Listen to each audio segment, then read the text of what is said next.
انسان کو جب اللہ سے لینا ہو تو لاکھوں کروڑوں کی چاہت رکھتا ہے، لیکن جب اللہ کے نام پر دینا ہو تو سکے ڈھونڈتا ہے۔ جس کے لیے اللہ کافی ہو جائے اسے دوسرے سہاروں کی ضرورت نہیں رہتی۔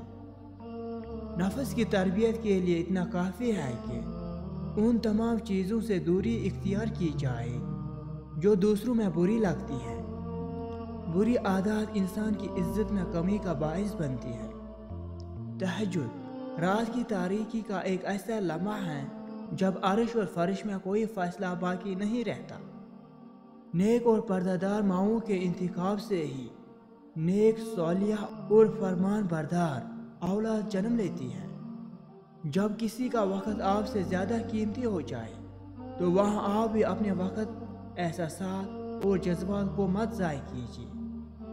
شادی کے لیے جہیز کے بجائے نیک عورت کا انتخاب کرو، دین تمہاری نسلوں تک منتقل ہوگا۔ جو غلطی کر نہیں سکتا وہ فرشتہ ہے، جو غلطی کر کے ڈٹ جائے وہ شیطان ہے، اور جو غلطی کر کے فوری توبہ کر لے وہ انسان ہے۔ جو انسان اپنی قسمت پر خوش ہے در حقیقت وہی خوش قسمت ہے۔ مخلص وہ نہیں جو منہ پر آپ کا ہو، بلکہ مخلص وہ ہے جو پیٹھ پیچھے آپ کا ہو۔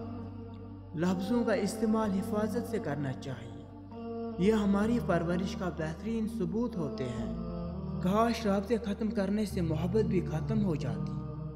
اگر آپ یہ سیکھ جائیں کہ کیا اور کیسے نظر انداز کرنا ہے تو آپ کی زندگی خوبصورت بن جائے گی۔